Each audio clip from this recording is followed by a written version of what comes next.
ओम विष्णवे नमः। प्रिय श्रोताओं, आज चैत्र मास की गुरुवार को सुनिए बृहस्पतिवार की व्रत कथा। गुरुवार के दिन भगवान विष्णु और देव गुरु बृहस्पति की पूजा का विशेष महत्व होता है। जब मनुष्य की कुंडली में गुरु ग्रह मजबूत होता है तो उस व्यक्ति को धन, समृद्धि तथा सुखमय वैवाहिक जीवन का वरदान मिलता है। और वहीं अगर गुरु ग्रह कमजोर हो तो धन समृद्धि की कमी रहती है और विवाह में भी निरंतर बाधा आती रहती है। इसी के साथ विवाह के बाद दाम्पत्य जीवन में क्लेश और तनाव होते हैं। इसीलिए गुरु ग्रह को मजबूत बनाने के लिए प्रत्येक गुरुवार को हल्दी मिले जल से स्नान किया जाए और केले के वृक्ष में हल्दी मिला जल साथ में चना दाल और गुड़ अर्पित किया जाए तो इन सारी मुसीबतों से छुटकारा मिलता है। तो आइए भगवान विष्णु का ध्यान करते हुए सुनते हैं परम पावन और दिव्य बृहस्पतिवार की व्रत कथा। प्राचीन समय की बात है। भारत में एक राजा राज्य करता था। वह बड़ा प्रतापी तथा दानी था। वह नित्य प्रति मंदिर में भगवत दर्शन करने जाता था। वह ब्राह्मण और गुरु की सेवा किया करता था। उसके द्वार से कोई भी याचक निराश होकर नहीं लौटता था। वह प्रत्येक गुरुवार को व्रत रखता एवं पूजन करता था।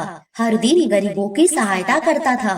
परंतु यह सब बातें उसकी रानी को अच्छी नहीं लगती थी। वह न व्रत करती और न किसी को एक भी पैसा दान में देती थी। वह राजा से भी ऐसा करने को मना किया करती थी। एक समय की बात है। राजा शिकार करने वन को चले गए। घर पर रानी और दासी थी। उस समय गुरु बृहस्पति साधु का रूप धारण कर राजा के दरवाजे पर भिक्षा मांगने आए। साधु ने रानी से भिक्षा मांगी तो वह कहने लगी, हे साधु महाराज, मैं इस दान और पुण्य से तंग आ गई हूँ। इस कार्य के लिए तो मेरे पतिदेव ही बहुत हैं। अब आप ऐसी कृपा करें कि सारा धन नष्ट हो जाए और मैं आराम से रह सकूं। साधु रूपी बृहस्पति देव ने कहा, हे देवी, तुम बड़ी विचित्र हो। संतान और धन से कोई दुखी नहीं होता, इसको सभी चाहते हैं। पापी भी पुत्र और धन की इच्छा करता है। अगर तुम्हारे पास धन अधिक है तो भूखे मनुष्यों को भोजन कराओ, प्याऊ लगवाओ, ब्राह्मणों को दान दो, धर्मशाला बनवाओ, कुआं, तालाब, बावड़ी, बाग बगीचे आदि का निर्माण कराओ तथा निर्धनों की कुंवारी कन्याओं का विवाह कराओ, साथ ही यज्ञ आदि करो। इस प्रकार के कर्मों से आपके कुल का और आपका नाम परलोक में सार्थक होगा एवं स्वर्ग की प्राप्ति होगी। परंतु रानी साधु की इन बातों से खुश नहीं हुई। उसने कहा, हे साधु महाराज, मुझे ऐसे धन की आवश्यकता नहीं है जिसको मैं अन्य लोगों को दान दूं और जिसको रखने और संभालने में ही मेरा सारा समय नष्ट हो जाए। साधु ने कहा, हे देवी, यदि तुम्हारी ऐसी ही इच्छा है तो जैसा मैं तुम्हें बताता हूँ तुम वैसा ही करना। बृहस्पतिवार के दिन अपने घर को गोबर से लीपना, अपने केशों को पीली मिट्टी से धोना, केशों को धोते समय स्नान करना, राजा से कहना वह हजामत करवाए और भोजन में मांस मदिरा खाना, कपड़ा धोबी के यहाँ धुलने देना। इस प्रकार 7 बृहस्पतिवार करने से तुम्हारा धन नष्ट हो जाएगा। यह कहकर साधु महाराज रूपी बृहस्पति देव अंतर ध्यान हो गए। रानी ने साधु के कहने के अनुसार 7 बृहस्पतिवार तक वैसा ही करने का विचार किया। साधु के बताए अनुसार कार्य करते हुए केवल 3 बृहस्पतिवार ही बीते थे कि उसकी समस्त धन संपत्ति नष्ट हो गई। भोजन के लिए दोनों समय परिवार तरसने लगा तथा सांसारिक भोगों से दुखी रहने लगा। तब वह राजा रानी से कहने लगा, हे रानी, तुम यहाँ पर रहो, मैं दूसरे देश को जाता हूँ। क्योंकि यहाँ पर मुझे सभी मनुष्य जानते हैं, इसीलिए मैं कोई कार्य नहीं कर सकता।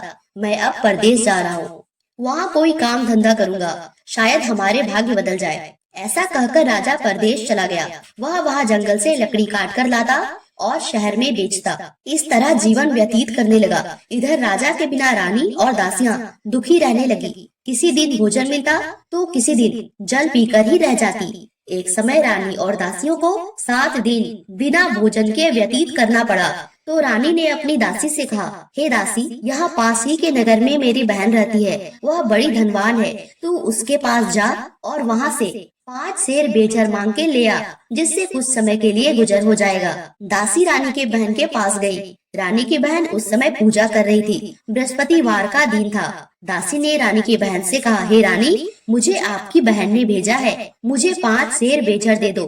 दासी ने यह बात अनेक बार कही, परंतु रानी की बहन ने कोई उत्तर नहीं दिया, क्योंकि वह उस समय बृहस्पतिवार की कथा सुन रही थी। जब दासी को रानी की बहन से कोई उत्तर नहीं मिला तो वह बहुत दुखी हुई। उसे क्रोध भी आया। वह लौटकर रानी से बोली, हे रानी, आपकी बहन तो बहुत बड़ी स्त्री है, वह छोटे लोगों से बात भी नहीं करती। मैंने उससे कहा तो उसने कोई उत्तर नहीं दिया। मैं वापस चली आई। रानी बोली, हे दासी, इसमें उसका कोई दोष नहीं है। जब बुरे दिन आते हैं तब कोई सहारा नहीं देता। अच्छे बुरे का पता विपत्ति में ही लगता है। जो ईश्वर की इच्छा होगी वही होगा। यह सब हमारे भाग्य का दोष है। उधर रानी की बहन ने सोचा, मेरी बहन की दासी आई थी, परंतु मैं उससे न बोली, इससे वह बहुत दुखी हुई होगी। अतः कथा सुन और विष्णु भगवान का पूजन समाप्त कर अपनी बहन के घर आई और कहने लगी, हे बहन, मैं बृहस्पतिवार का व्रत कर रही थी। तुम्हारी दासी हमारे घर गई थी, परंतु जब तक कथा होती है न उठते हैं न बोलते हैं, इसीलिए मैं नहीं बोली। कहो दासी, क्यों गई थी? रानी बोली, बहन, हमारे घर अनाज नहीं था। वैसे तुमसे कोई बात छिपी नहीं है, इस कारण मैंने दासी को तुम्हारे पास 5 शेर बेचर लेने के लिए भेजा था।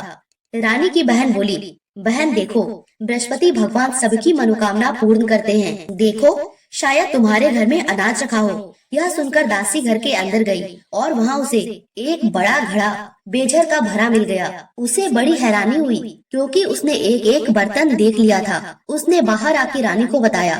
दासी अपनी रानी से कहने लगी, हे रानी देखो, वैसे हमको जब अन्न नहीं मिलता तो हम रोज ही व्रत करते हैं। अगर इनसे व्रत की विधि और कथा पूछ ली जाए तो उसे हम भी किया करेंगे। दासी के कहने पर रानी ने अपनी बहन से बृहस्पतिवार व्रत के बारे में पूछा। उसकी बहन ने बताया, हे रानी बहन, बृहस्पतिवार को सूर्योदय से पूर्व उठकर स्नान करके बृहस्पतिवार का व्रत करना चाहिए, लेकिन उस दिन सिर नहीं धोना चाहिए। बृहस्पतिवार के व्रत में चने की दाल और मुनक्का से विष्णु भगवान का केले की वृक्ष की जड़ में पूजन करे तथा दीपक जलावे। उस दिन एक ही समय भोजन करे। भोजन पीले खाद्य पदार्थ का करे तथा कथा सुने। इस प्रकार करने से गुरु भगवान प्रसन्न होते हैं, अन्न पुत्र धन देते हैं, मनोकामना पूर्ण करते हैं। व्रत और पूजन की विधि बता के रानी की बहन अपने घर लौट आई। रानी और दासी दोनों ने निश्चय किया कि बृहस्पति देव भगवान का पूजन जरूर करेंगे। 7 दिन बाद जब बृहस्पतिवार आया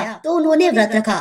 गुड़साल में जाकर चना और गुड़ बीन लाई तथा उसकी दाल से केले की जड़ और विष्णु भगवान का पूजन किया। अब भोजन पीला कहाँ से आए? दोनों बड़ी दुखी हुई, परंतु उन्होंने व्रत रखा था, इस कारण बृहस्पति भगवान प्रसन्न थे।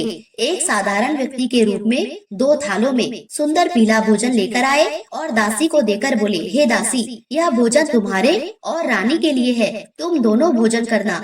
दासी भोजन पाके बड़ी प्रसन्न हुई और रानी से बोली, रानी जी, भोजन कर लो। रानी को भोजन आने के बारे में कुछ पता नहीं था, इसीलिए वह दासी से बोली, जा तू ही भोजन कर, क्योंकि तू हमारे व्यर्थ में हंसी उड़ाती है। दासी बोली, एक व्यक्ति भोजन दे गया है। रानी कहने लगी, वह भोजन तेरे ही लिए दे गया है, जा तू ही भोजन कर। दासी ने कहा, वह व्यक्ति हम दोनों के लिए 2 थालों में भोजन दे गया है, इसीलिए मैं और आप दोनों ही साथ साथ भोजन करेंगी। दोनों ने गुरु भगवान को नमस्कार कर भोजन आरंभ किया। इसके बाद से प्रत्येक बृहस्पतिवार को गुरु भगवान का व्रत और पूजन करने लगी। बृहस्पति भगवान की कृपा से उनके पास धन हो गया, परंतु रानी फिर पहले की तरह से आलस्य करने लगी। तब दासी बोली, देखो रानी, तुम पहले भी इस प्रकार आलस्य करती थी, तुम्हें धन को रखने में कष्ट होता था, इसी कारण सभी धन नष्ट हो गया। अब गुरु भगवान की कृपा से बड़ी मुश्किल से हमें यह धन मिला है, तो फिर तुम्हें आलस्य होता है। बड़ी मुसीबतों के बाद हमने यह धन पाया है, इसीलिए हमें दान पुण्य करना चाहिए। तुम भूखे मनुष्यों को भोजन कराओ, प्याऊ लगवाओ, ब्राह्मणों को दान दो, कुआं तालाब बावड़ी आदि का निर्माण कराओ, मंदिर पाठशाला बनवाकर दान दो, कुंवारी कन्याओं का विवाह कराओ, धन को शुभ कार्यों में खर्च करो, जिससे तुम्हारे कुल का यश बढ़े और स्वर्ग की प्राप्ति हो तथा पितर भी प्रसन्न हो। दासी की बात मानकर रानी ने इसी प्रकार के कर्म करने प्रारंभ किए, जिससे उनका काफी यश फैलने लगा। एक दिन रानी और दासी आपस में विचार करने लगी, न जाने राजा किस दशा में होंगे, उनकी कोई खोज खबर नहीं है। गुरु भगवान से उन्होंने प्रार्थना की और भगवान ने रात्रि में राजा को स्वप्न में कहा, हे राजा उठ, तेरी रानी तुझको याद करती है, अब अपने देश को लौट जा। राजा प्रातः काल उठकर जंगल से लकड़ियां काट कर लाने के लिए जंगल की ओर चल पड़ा। जंगल से गुजरते हुए वह सोचने लगा, रानी की गलती से उसे कितने दुख भोगने पड़े। राजपाट छोड़कर उसे जंगल में आकर रहना पड़ा। जंगल से लकड़ियां काट कर उन्हें बेचकर गुजारा करना पड़ा। उसी समय उस जंगल में बृहस्पति देव एक साधु का रूप धारण कर आए और राजा के पास आकर बोले, हे लकड़हारे, तुम इस सुनसान जंगल में किस चिंता में बैठे हो, मुझको बतलाओ। यह सुन राजा के नेत्रों में जल भर आया और वह साधु की वंदना कर बोला, हे प्रभु, आप तो सब कुछ जानने वाले हो। इतना कहकर राजा ने साधु को अपनी संपूर्ण कहानी बतला दी। महात्मा दयालु होते हैं। वे राजा से बोले, हे राजा, देखो, तुम्हारी पत्नी ने बृहस्पति देव के प्रति अपराध किया, जिसके कारण तुम्हारी यह दशा हुई। अब तुम किसी प्रकार की चिंता मत करो, भगवान तुम्हें पहले से अधिक धन देंगे। देखो, तुम्हारी पत्नी ने भी बृहस्पतिवार का व्रत प्रारंभ कर दिया है। अब तुम भी बृहस्पतिवार का व्रत करके चने की दाल और गुड़ जल के लोटे में डालकर केले का पूजन करो, फिर कथा कहो या सुनो। भगवान तुम्हारी सब कामनाओं को पूर्ण करेंगे। साधु को प्रसन्न देखकर राजा बोला, हे प्रभु, मुझे लकड़ी बेचने के पश्चात इतना पैसा नहीं बचता जिससे मैं भोजन के उपरांत कुछ बचा सकूं। मैंने रात्रि में अपनी रानी को व्याकुल देखा है। मेरे पास कोई साधन नहीं जिससे मैं उसका समाचार जान सकूं। फिर मैं बृहस्पति देव की क्या कहानी कहूँ, मुझको तो कुछ भी मालूम नहीं है। साधु ने कहा, हे राजा, तुम किसी प्रकार की चिंता मत करो। बृहस्पतिवार के दिन तुम रोजाना की तरह लकड़ियाँ लेकर शहर में जाओ। तुम्हें रोज से दुगना धन प्राप्त होगा, जिससे तुम भली भांति भोजन कर दोगे और बृहस्पति देव की पूजा का सामान भी आ जाएगा। बृहस्पतिवार की कथा इस प्रकार है, सो ध्यान पूर्वक सुनो। प्राचीन काल में एक बहुत ही निर्धन ब्राह्मण था। उसके कोई संतान नहीं थी। वह नित्य पूजा पाठ करता, परंतु उसकी स्त्री बहुत मलिनता के साथ रहती थी। वह न स्नान करती, न किसी देवता का पूजन करती। प्रातः काल उठते ही सर्वप्रथम भोजन करती, बाद में कोई अन्य कार्य करती। ब्राह्मण देवता बहुत दुखी रहते थे। पत्नी को बहुत समझाते, परंतु उसका कोई परिणाम न निकलता। भगवान की कृपा से ब्राह्मण की स्त्री के कन्या उत्पन्न हुई। वह कन्या अपने पिता के घर में बड़ी होने लगी। वह बालिका प्रातः स्नान करके भगवान विष्णु का जप करती। वह बचपन से ही बृहस्पतिवार का व्रत भी करने लगी। पूजा पाठ समाप्त कर स्कूल जाती तो अपनी मुट्ठी में जौ भर के ले जाती और पाठशाला जाने के मार्ग में डालती जाती। वही जौ स्वर्ग के हो जाते तो लौटते समय उनको बीन कर घर ले आती। एक दिन वह बालिका सूप में उन सोने के जौ को फटक कर साफ कर रही थी। तभी उसकी माँ ने देखा और कहा, हे बेटी, सोने के जौ को फटकने के लिए सोने का सूप होना चाहिए। दूसरे दिन गुरुवार था। इस कन्या ने व्रत रखा और बृहस्पति देव से कहा, हे प्रभु, यदि मैंने सच्चे मन से आपकी पूजा की हो तो मुझे सोने का सूप दे दो। बृहस्पति देव ने उसकी प्रार्थना स्वीकार कर ली। रोजाना की तरह जब वह कन्या जौ फैलाती हुई स्कूल चली गई और स्कूल से लौटकर जब वह जौ बीन रही थी तो बृहस्पति देव की कृपा से उसे सोने का सूप मिला। उसे वह घर ले आई और उसे जौ साफ करने लगी, परंतु उसकी माँ का वही ढंग रहा। एक दिन की बात है, वह कन्या सोने के सूप में जौ साफ कर रही थी। उस समय वहाँ का राजकुमार वहाँ से होकर निकला। उस कन्या के रूप और सोने के सूप में जौ को साफ करते देखकर वह उस कन्या पर मोहित हो गया। राजमहल आकर भोजन और जल त्याग कर उदास होकर लेट गया।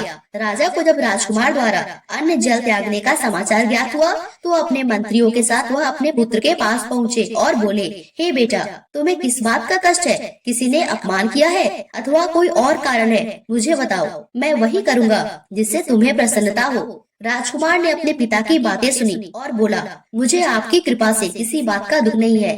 किसी ने मेरा अपमान नहीं किया, परंतु मैं उस लड़की के साथ विवाह करना चाहता हूँ जो सोने के सूप में जौ साफ कर रही थी। यह सुन राजा आश्चर्य में पड़ गया और बोला, हे बेटा, इस प्रकार की कन्या का पता तुम ही लगाओ, मैं उसके साथ तुम्हारा विवाह अवश्य करवा दूंगा। राजकुमार ने राजा को उस लड़की के घर का पता बताया। मंत्री उस लड़की के घर गया और राजा का आदेश ब्राह्मण को सुनाया। कुछ ही दिन बाद ब्राह्मण की कन्या का विवाह राजकुमार के साथ संपन्न हो गया। कन्या के घर से जाते ही उस ब्राह्मण देवता के घर में पहले की भांति गरीबी का निवास हो गया। अब भोजन के लिए अन्न भी बड़ी मुश्किल से मिलता था। एक दिन दुखी होकर ब्राह्मण अपनी पुत्री से मिलने गया। बेटी ने पिता की दुख की अवस्था को देखा और अपनी माँ का समाचार पूछा। ब्राह्मण ने सभी हाल कहा। कन्या ने बहुत सा धन देकर अपने पिता को विदा कर दिया। इस तरह ब्राह्मण का कुछ समय सुखपूर्वक व्यतीत हुआ, लेकिन कुछ दिन बाद फिर वही हाल हो गया।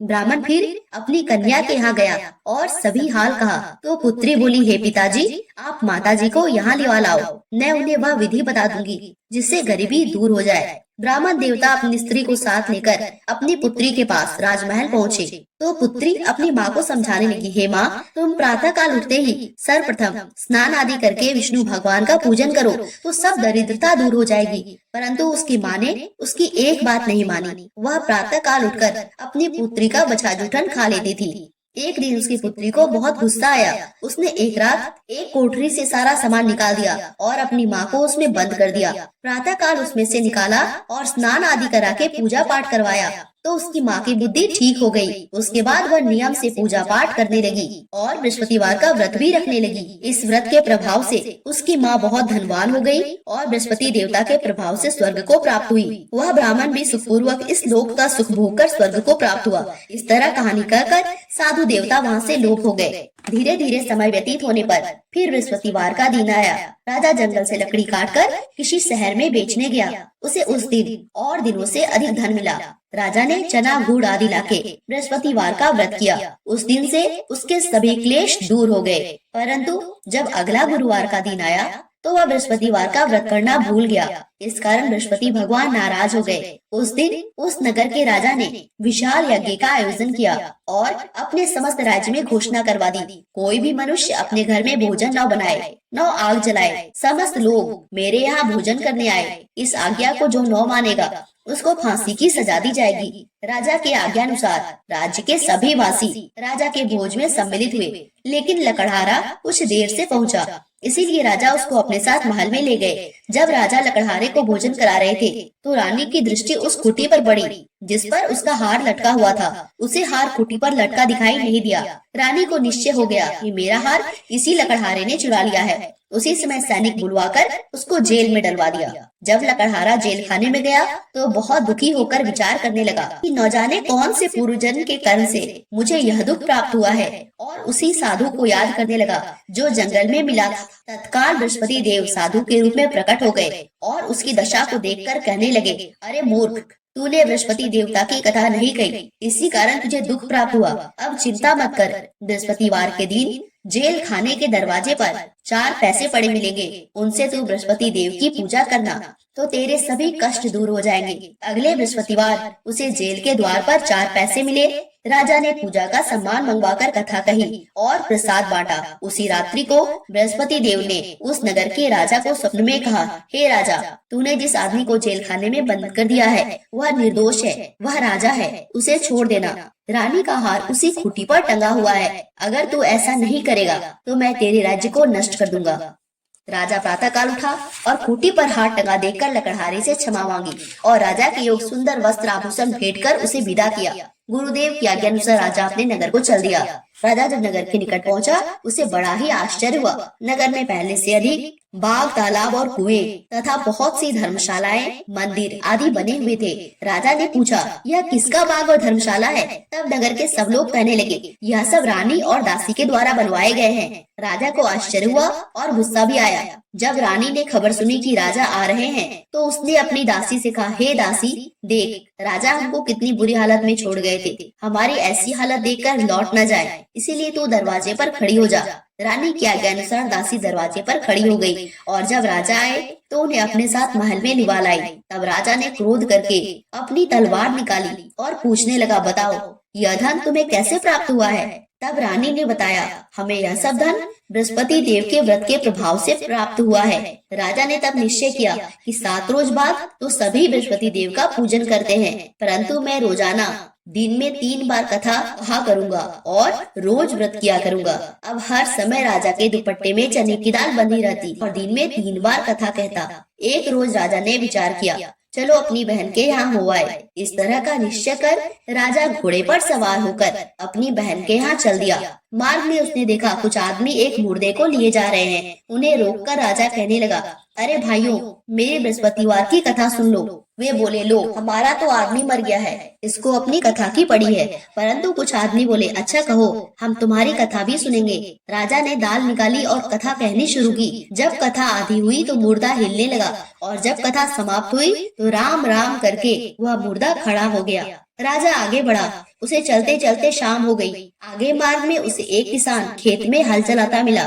राजा उससे बोला, अरे भैया, तुम मेरी बृहस्पतिवार की कथा सुन लो। किसान बोला, जब तक मैं तेरी कथा सुनूंगा 4 हरिया जोत लूंगा। जा अपनी कथा किसी और को सुनाना। राजा आगे चलने लगा। राजा के हटते ही बैल पछाड़ खाकर गिर गए और किसान के पेट में बहुत जोर से दर्द होने लगा। उसी समय किसान की माँ रोटी लेकर आई। उसने जब यह देखा तो अपने पुत्र से सब हाल पूछा। बेटे ने सभी हाल बता दिया। बुढ़िया दौड़ी दौड़ी उस घुड़सवार के पास गई और उससे बोली, मैं भी तेरी कथा सुनूंगी, तू अपनी कथा मेरे खेत पर ही चलकर कहना। राजा ने लौटकर बुढ़िया के खेत पर जाकर कथा कही, जिसको सुनते ही बैल खड़े हो गए और किसान के पेट का दर्द भी बंद हो गया। राजा अपनी बहन के घर पहुंच गया। बहन ने भाई की खूब मेहमानी की। दूसरे रोज प्रातः काल राजा जगा तो वह देखने लगा कि सब लोग भोजन कर रहे हैं। राजा ने अपनी बहन से जब पूछा, ऐसा कोई मनुष्य है जिसने भोजन नहीं किया है, जो मेरी बृहस्पतिवार की कथा सुन ले। बहन बोली, हे भैया, यह देश ऐसा ही है। पहले यहाँ के लोग भोजन करते हैं, बाद में अन्य कार्य करते हैं। अगर कोई पड़ोस में हो तो मैं देख आती हूँ। ऐसा कहकर बहन देखने चली, परंतु उसे कोई भी ऐसा व्यक्ति नहीं मिला जिसने भोजन नहीं किया हो।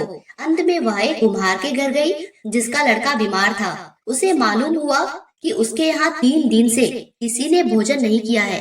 रानी ने अपने भाई की कथा सुनने के लिए कुम्हार से कहा। वह तैयार हो गया। राजा ने जाके बृहस्पतिवार की कथा कही, जिसको सुनकर उसका लड़का ठीक हो गया।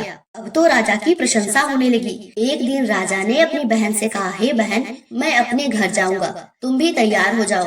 राजा की बहन ने अपनी सास से अपने भाई के साथ जाने की आज्ञा मांगी। सास बोली, चली जा, परंतु अपने लड़कों को मत ले जाना, क्योंकि तेरे भाई को कोई संतान नहीं होती है।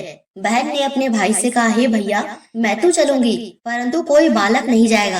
राजा ने कहा, जब कोई बालक नहीं चलेगा तब तुम जाकर ही क्या करोगी। दुखी मन से राजा अपने नगर को लौट आया। राजा ने अपनी रानी से कहा, हम निसंतान हैं, इसीलिए कोई हमारे घर आना पसंद नहीं करता। इतना कह वह बिना भोजन आदि के शैया पर लेट गए। रानी बोली, हे प्रभु, बृहस्पति देव ने हमें सब कुछ दिया है, वे हमें संतान भी अवश्य देंगे। उसी रात बृहस्पति देव ने राजा को स्वप्न में कहा, हे राजा, उठ, सभी सोच त्याग दे, तेरी रानी गर्भवती है। राजा को यह जानकर बड़ी खुशी हुई। 9वें महीने रानी के गर्भ से एक सुंदर पुत्र पैदा हुआ। जब राजा की बहन ने यह शुभ समाचार सुना तो वह बहुत खुश हुई और बधाई लेकर अपने भाई के यहाँ आई। तभी रानी ने कहा, घोड़ा चढ़कर नहीं आई, गधा चढ़ी आई। राजा की बहन बोली, भाभी, मैं इस प्रकार न कहती तो तुम्हें औलाद कैसे मिलती। बृहस्पति देव ऐसे ही हैं, जिसके मन में जो कामना रहती है सभी को पूर्ण करते हैं। जो सद्भावना पूर्वक बृहस्पतिवार का व्रत करता है एवं पढ़ता है अथवा सुनता है और दूसरों को सुनाता है, बृहस्पति देव उसकी सभी मनोकामना पूर्ण करते हैं। बृहस्पति देव उसकी सदैव रक्षा करते हैं। जो संसार में सद्भावना और सच्चे हृदय से बृहस्पति देव का पूजन करते हैं, उनकी सभी मनोकामनाएं उसी प्रकार पूर्ण होती है जैसे रानी और राजा ने बृहस्पति देव की कथा का गुणगान किया तो उनकी सभी इच्छाएं बृहस्पति देव ने पूर्ण की। मनुष्य को हृदय से उनका मनन करते हुए जय जयकार करना चाहिए। बोलो बृहस्पति भगवान की जय, विष्णु भगवान की जय।